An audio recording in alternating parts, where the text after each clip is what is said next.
नमस्कार, मैं विष्णु शर्मा आप सभी का आपके ही अपने चैनल विष्णु एडीपी में हार्दिक स्वागत करता हूं। आज की स्टोरी बहुत ही इमोशनल स्टोरी है और बहुत ही अच्छी। आपको यहाँ पे बहुत सारे नए नए वर्ड्स की वोकेबलरी आपको मिलने वाली है।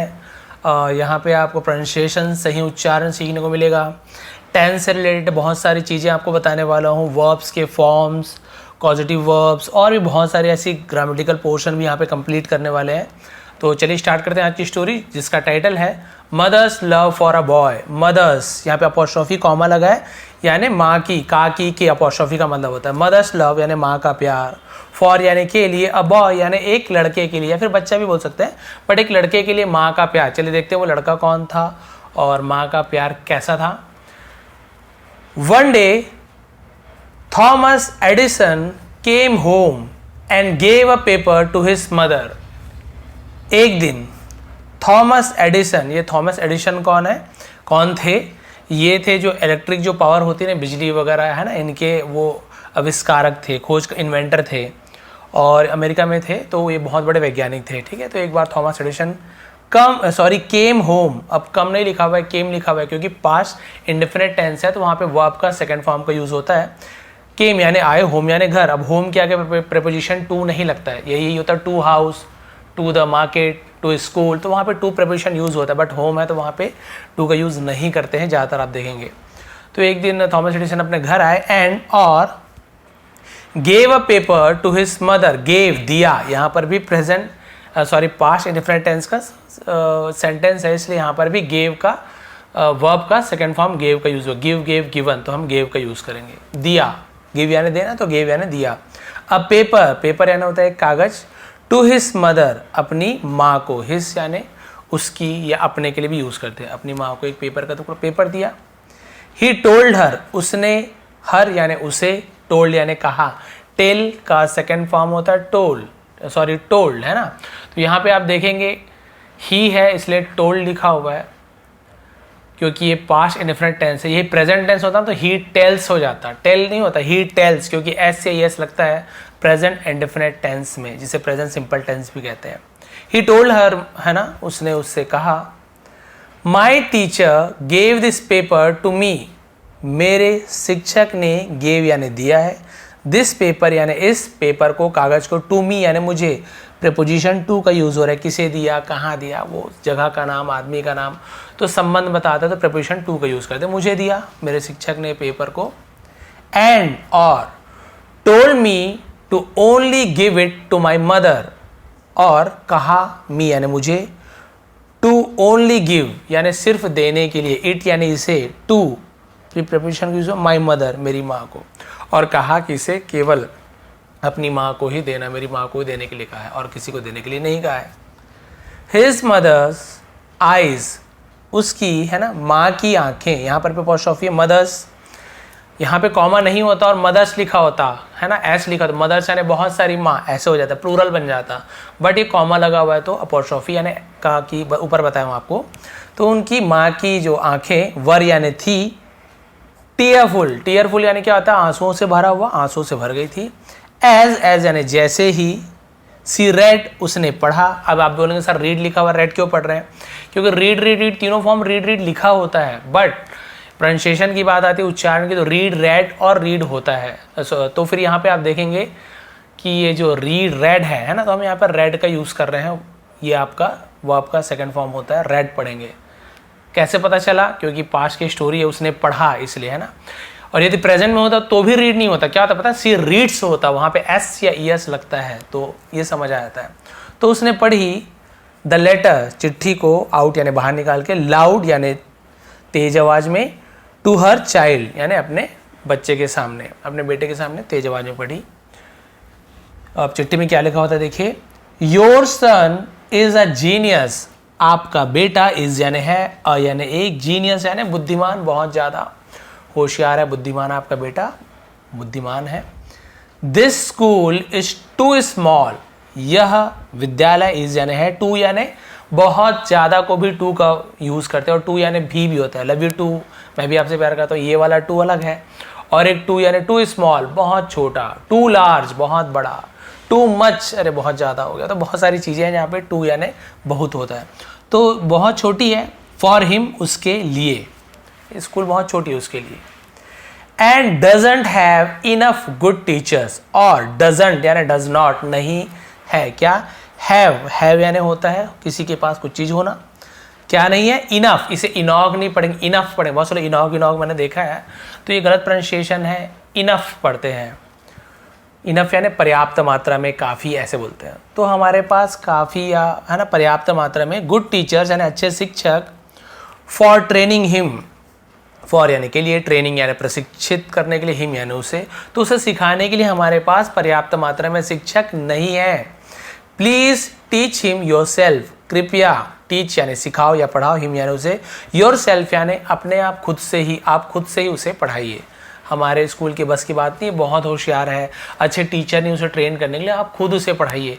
उसकी माँ अपने बच्चे के सामने पढ़ रही है, अब बच्चा खुश, क्या बात है।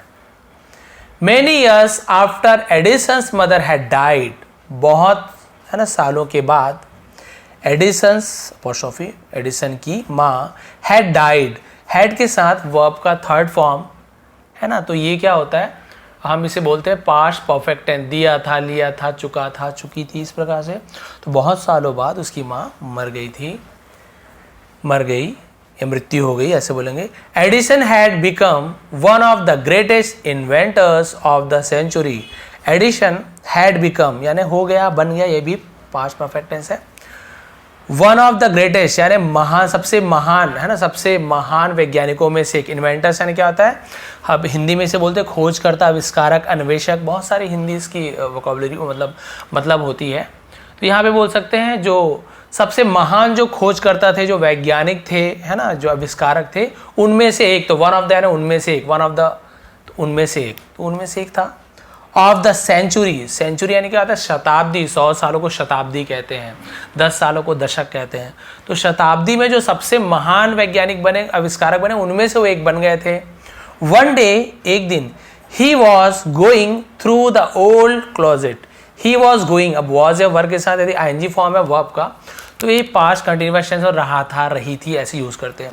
तो एक दिन वो जा रहा था, थ्रू यानी में से, कहाँ में से, थ्रू द जंगल, जंगल में से, तो कहाँ से जा रहा था, थ्रू का यूज करते हैं, थ्रू द ओल्ड क्लोजेट। अब क्लोजेट का 2-3 मतलब होता है ना, ऐसे क्लोजेट ऐसे पढ़ते हैं, क्लोजेट ज ऐसे गजल होता है ना नुक्ता वाला, वो तो क्लोजेट यानी कि अलमारी को भी क्लोजेट कहते हैं, कमरे को भी क्लोजेट कहते हैं, पढ़ने वाले कमरे को भी क्लोजेट कहते हैं।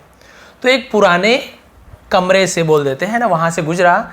एंड ही फाउंड, और उसे मिला या उसने पाया, फाइंड का सेकंड फॉर्म, फाउंड वर्ब का सेकंड फॉर्म, क्लियर सी बात है। उसे मिला अ फोल्डेड लेटर, फोल्डेड यानी से मुड़ा हुआ, ऐसे मोड़ के देते हैं ना, मुड़ी हुई चिट्ठी मिली। विच वॉज गिवन, विच यानी जो, वॉज गिवन यानी दिया गया था, जिसे दिया गया था, विच यानी जिसे भी होता है, जिसे दिया गया था, टू हिम यानी उसे, बाय हिज टीचर, बाई यानी द्वारा, हिज यानी उसके, टीचर यानी शिक्षक, जो उसे उसके शिक्षक के द्वारा दिया गया था। फॉर हिज मदर, फॉर यानी के लिए, हिज यानी उसके, मदर यानी माँ, उसकी माँ के लिए जो चिट्ठी दी गई थी, आपको याद है ना जो स्टोरी में पहले, तो वही चिट्ठी मिल गई भी इसे, बोला चलो देखते हैं।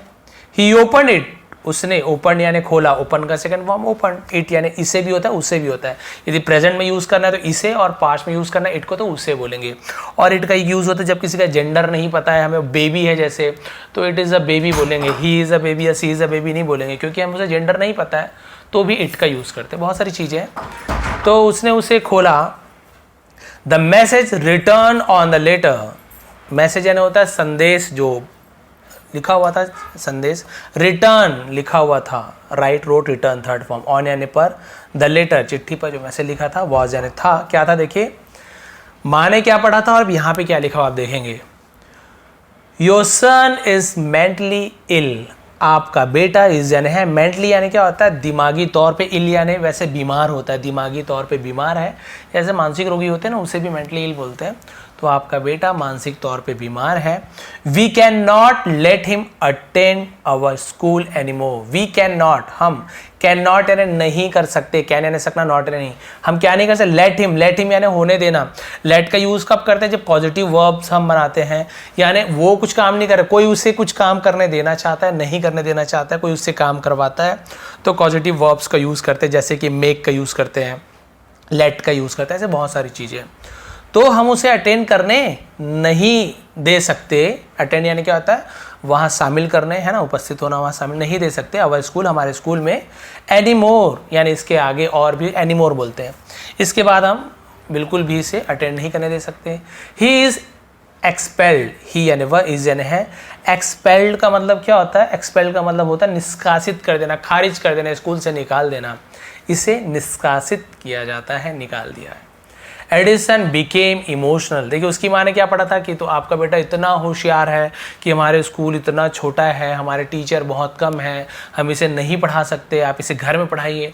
तो बचपन में वो खुश हो गया कि अरे बाप रे, मैं इतना होशियार हूँ, मेरी माँ मुझे पढ़ाएगी, चलो अच्छी बात है। बट उसे नहीं पता था एक्चुअल में लिखा क्या है, क्योंकि वैसे भी वो कमज़ोर था, तो लेटर में क्या लिखा है वैसे भी नहीं पढ़ पाएगा, सीधी सी बात है। लेटर खोल भी लेता तो पहले से ही कमज़ोर है ना, मानसिक रोगी टाइप से था, तो पढ़ भी क्या ले पाता, बहुत कमज़ोर, तभी तो स्कूल वाले भगा दिए, पढ़ भी नहीं पाएगा। अब क्योंकि वो होशियार हो गया, क्योंकि माँ ने पढ़ाया था और उसे इतना बड़ा आविष्कारक बना, शताब्दी का, अब वो पढ़ रहा है तो बहुत ज़्यादा क्या हो गया? एडिशन बिकेम यानी हो गया, इमोशनल यानी भावुक हो गया, रीडिंग इट, उसे पढ़कर। And then he wrote in his diary, और तब उसने लिखा, राइट लिखता है, राइट से यदि होता है ही राइट्स, वह लिखता है, ही रोट वो आपका सेकंड, उसने लिखी, इन यानी में हिज डायरी, अपने डायरी में। बहुत से लोग डायरी लिखते हैं, बहुत छोटे छोटे बच्चे भी आजकल डायरी वायरी लिखते हैं, और बहुत की आदत रहती है कि क्या क्या वह लिखते हैं। तो उसने डायरी लिखी। थॉमस एल्वा एडिसन, ये उनका पूरा नाम है, वॉज अ मेंटली इल, वो एक दिमागी तौर पे बीमार था। चाइल्ड, बच्चा, हुज यानी जिसकी या जिसका, हुज मदर, जिसकी माँ, turn him into the genius, turn यानी होता है बदल दिया, टर्न बदल दिया, हिम यानी उसे, इनटू यानी में, द जीनियस, उसे एक बुद्धिमान के रूप में बदल दिया। जो बीमार था मानसिक रूप से, उसे बहुत होशियार बना दिया। ऑफ द सेंचुरी, शताब्दी का सबसे जीनियस इंसान बना दिया। तो इससे मोरल क्या मिलती है? अ मदर्स लव, एक माँ का प्यार, एंड और अपब्रिंगिंग, अपब्रिंगिंग यानी क्या होता है? परवरिश, पालन पोषण। तो माँ का जो पालन पोषण है, परवरिश होती है। कैन यानी कर सकती है, हेल्प मदद कर सकती है, चेंज यानी बदलने में। The destiny of a child, destiny का मतलब क्या होता है? एक मेरी फ्रेंड है, हमेशा डेस्टिनी डेस्टिनी बोलते रहती है, उसका फेवरेट वर्ड है। डेस्टिनी का मतलब होता है कि भाग्य, जो भी डेस्टिनी में लिखा होगा यही यूज़ करते हैं। तो वही एक बच्चे का भाग्य माँ बदल सकती है, माँ का जो प्यार है, उसका पालन पोषण है, वो बच्चे के भाग्य बदलने में मदद कर सकती है। तो ये थी आज की मोरल। तो भाई आप यदि माँ हैं या पिताजी भी हैं या आप पेरेंट हैं, कुछ भी हैं, भाई बहन, तो आपको बच्चों को, है ना, कभी भी डिमोटिवेट नहीं करना चाहिए। आपको पता है उसकी कमजोरी मत गिनवाओ, आप उसे दूर करने का तरीका बताओ, आप उसे सुनाओ मत बातें, आप उसे तरीका बताओ कि आप किस प्रकार से उस कमजोरी से उसे दूर निकाल सकते हैं। बच्चे से ज़्यादा आपको मेहनत करना पड़ेगा, बट हम आलस कर देते हैं, फिर बच्चों को चिल्लाते हैं। बच्चे को टेबल याद नहीं है, जोड़ना घटाना नहीं आता, हम उससे चिल्लाते हैं। भाई वो क्या करेगा? हम सिखाएंगे तब तो, लेकिन हम ही टाइम नहीं दे रहे हैं, अपनी गलती बच्चे पे निकालते हैं। तो हमें ऐसे नहीं करना है, बिल्कुल थोड़ा ना थोड़ा टाइम देना है, कितने भी बिजी हो। उसके बाद फिर बच्चा ज़रूर सीखेगा, बच्चे का माइंड बहुत ही साफ होता है। अब ये तो आप देख सकते हैं मेंटली इल था, है ना, मानसिक रोगी था, उसने शताब्दी का सबसे महान वैज्ञानिक बना दिया उनकी माँ ने, जो कि टीचर भी नहीं थी। तो आप सोच सकते हैं आप क्या कर सकते हैं, आप तो पढ़े लिखे हैं, हम लोग पढ़े लिखे हैं, तो ठीक है। तो ये थी आज की स्टोरी, ये थी आज की मोरल। और माँ का प्यार आप सभी को बोलने की ज़रूरत नहीं है। हाँ, मेरी माँ अभी नहीं है, जहाँ भी है बहुत मिस करता हूँ, उनका प्यार भी मिस करता हूँ, बट जहाँ भी है वो ज़रूर प्यार करती होंगी। तो माँ के लिए एक लाइक, और आप सभी का बहुत बहुत धन्यवाद जो आप सपोर्ट करते हैं। प्लीज़ कमेंट करेंगे यदि थोड़ी भी अच्छी वीडियो पसंद आई। आप सभी का बहुत बहुत धन्यवाद। आपका दिन शुभ रहे। इसका टेलीग्राम में आपको PDF मिल जाएगा।